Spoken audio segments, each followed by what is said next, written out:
What's up, everybody? Welcome to Under the Arch Sports. I'm Eric Hobbs, and today we're going to talk about Mizzou's almost upset over the Georgia Bulldogs. Before we get into that, make sure you subscribe to our YouTube channel. Find us on Facebook, Instagram, and Twitter. All right, guys, so the game, you probably saw it. Mizzou almost shocked the world. They fell to Georgia 26-22 in a game that Missouri led most of the time. And especially in the first half, Missouri controlled the play. It's something that nobody saw coming. Missouri was a 30-point underdog by the time we made it to kickoff. So, yeah, nobody saw that coming. And yet, Mizzou was that close. I think first you have to give credit to Eli Drinkwitz. I know there's some things to criticize, and we're going to talk about that in a little bit here. But after the Auburn game, that is a heartbreaking type of loss. It's the type of loss where you have it in your hands and it just somehow, inexplicably, falls away. That's the type of thing that can beat you twice. And I think a lot of people, myself included, thought, well, it's probably a good thing they're playing Georgia now because they're going to lose that by 1 million anyway, so it doesn't really matter. Well, that was not a factor. Missouri came out ready to play. They thought they had a chance to win. They certainly played like it. And, yeah, they were game. They believed in themselves. Nobody else outside the locker room believed in them. That's to be sure. But now Missouri fans have a loss that's heartbreaking, but in a completely different way. Instead of just losing it inexplicably, it's just being so close to one that you have no business getting. And then you just lose that at the last second. Nobody saw this coming. The first half, it's wild. I think you look at the Missouri defense. You knew they were good and definitely improved, but there were caveats to it. They were good, but it's Abilene Christian. Yeah, they look pretty good, but Auburn's a disaster. I don't think you really need to caveat anything with the Missouri defense anymore. I think you can say they are a pretty good defense, period. When Georgia, the number one team in the country, at the time anyway, when they can't find the end zone until the fourth quarter against you, you're pretty good. So, I think Missouri fans can expect that their defense is going to be pretty good from here on out. I think that's a fair expectation now. And the turnovers, that was good. A little bit of carelessness by Georgia, I'd say, but Missouri also making those turnovers happen. Again, good to see. Looking at the Missouri offense, they busted the one run for 63, I think it was, yards by Cody Schrader. Well, Missouri as a team ended up with 102 yards rushing. That includes losses on sacks and so forth, but at the same time, it means that outside of that one run, Missouri just couldn't run the football, which, I don't know, I guess that's not a surprise playing Georgia. You might say that 100 yards rushing is better than expected against Georgia. But all that said, it didn't feel like the Missouri offense was just helpless and inept. It felt like they were a decent defense, and Georgia was just making plays because they're Georgia. That's a good sign. I think it's very unfortunate for Missouri that the offense lost Dominic Lovett. He had 6 catches for 84 yards midway through the second quarter, and then he got hurt and really didn't touch the ball in the second half.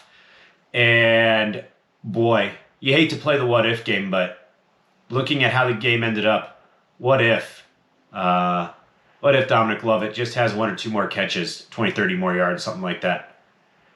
Does this team turn one of those field goal possessions into a touchdown? 4 points, that's the difference. Now, another what if relating specifically to that 4-point difference. Hate to do it, but it has to be mentioned. What if Mitchell Walters doesn't inexplicably false start from the 1 yard line? 1st and goal at the 1 and a false start. Again, what if? I think everybody would assume, even against Georgia, but the way the game was going, I think you would assume first and goal at the 1, you're going to get a touchdown. That drive ended up as a field goal after that false start. There's a 4-point difference right there, overtime. Walters also had an illegal hands to the face on what would have been a clutch third down conversion that led to a 3rd and 22 that didn't do anything. It's what ifs, which you're just going to drive yourself crazy with, but those are going to be questions that Missouri fans wonder about for a long time. This is an example of why depth is so important, right? So before the Auburn game, Mitchell Walters was not playing. It was Connor Wood out there. And then Zeke Powell got hurt in the Auburn game, and Cook went to right tackle, and now Walters is the right guard. Well, this is why depth matters, is you have essentially a backup who's getting used to being a starter, and he had 2 penalties that really, really hurt. You could argue they wiped out a touchdown, and you could argue they wiped out a massive third down conversion. You can argue that without the hands to the face, the defender gets to Brady Cook before. Anyway, that's neither here nor there. The fact is, it was a bad penalty. Drinkwitz gets credit for having the team ready, but I really have to point out that the possession after Georgia took the lead, where Missouri threw on 3 straight plays. I understand you're not having success running the football, but I feel like you have to. You have to kickstart the engine, as it were, when you're trying to get a 4-minute offense type of a drive going to go down and get a touchdown. Eli Drinkwitz said in the postgame press conference that the thought was that he wanted to throw as opposed to running, because if that drive didn't work out, he wanted there to be time left if they could stop Georgia and get the ball back. He likened it to a 2-for-1 type deal that you might do at the end of a half in a college basketball game. I see the dots that he's connecting, but to me, it's just garbage. It's crap. So let's take it step by step. 1, you're losing. You have to score however, whenever you can. You can't be worried about that second drive, because you don't know that you're going to get it. So you got to worry about this first drive. Whatever you think is going to get a touchdown this drive, that's what Missouri needed to do. If that's throwing the football, fine. But I also didn't like the fact that they said, all right, Brady Cook, go win the football game. I think at this point, Brady Cook is not a guy who can go win a football game for you. He's a game manager. He ended up, again, 192 yards, 20 completions. He's never going to average more than about 10 yards per completion. That's just not something he's capable of. And I think that Drink's strategy failed to account for that. A 2-minute drive, 4-minute drive, whatever, for Missouri is going to have to be just fast-paced dink and dunk. I really do. I don't think you can count on any sort of big shots down the field.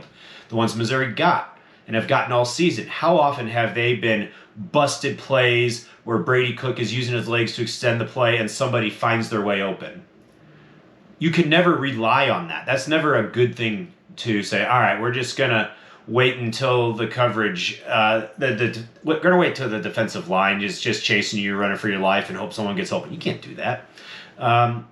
So I don't like that. And again, you're talking about assuming you stop Georgia under Drink's explanation. Georgia did not punt in the second half. What made you think, even though Missouri's defense was good, and even though they were bend but don't break and field goals, what made you think there was going to be enough time, that you were going to get a stop with enough time?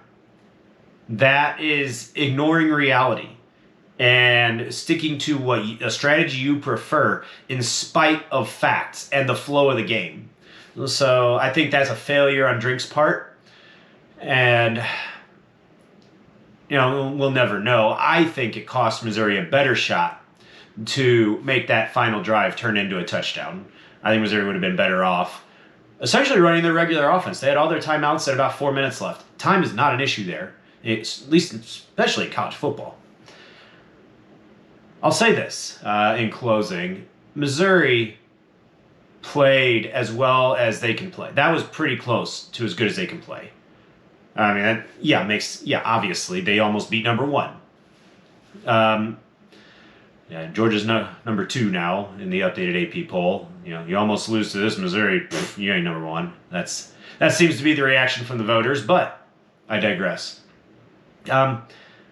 Missouri, with this effort, the way they played, if they do that the rest of the season, 4-8, 5-7 may not be all you can hope for. Now, they have to do it, and I'm not sure they will. So it's very easy to get up for number 1 at your house, prime time, us against the world, no one believes in it. Want to look good for Gary Pinkel, inducted into the Ring of Honor, all that. It's a lot harder when, okay, all right, we're gonna play Vandy now. We're gonna go to Knoxville. Those are games that are not going to be as easy to get up for. That said, this effort that Missouri brought against Georgia, they beat Vandy, they beat New Mexico State. There's 2 wins right there. Add the 2 they already have. There's 4. They beat South Carolina with this effort handily. That's 5. And then you need 1 between Tennessee, Arkansas, and Kentucky, and Florida. I think this effort beats Florida. And that's 6 wins right there. And then you win any one of the other ones, Tennessee, Kentucky, Arkansas, and you're 7-5, which is crazy, especially after the past few weeks. And I know I'm getting way ahead of myself, but this effort, as difficult as it's going to be to replicate, this is a high enough level of play to be a step forward. That's the challenge for Missouri now. Replicate this effort. No turnovers. Penalties, they were killer, but they were fewer in number and in yardage compared to their season average. Step in the right direction. And there was a concerted effort, at least at times, to get Luther Burden the football. So, yeah. There's reason to hope, I guess. But really, that's the big takeaway, is it's the best Missouri's looked under Eli Drinkwitz, I think. Again, Missouri almost pulling off the shocking upset. They'll continue the season. 7 more games to go, starting this coming week at Florida. Thanks for checking out this video. Hope to see you guys next time.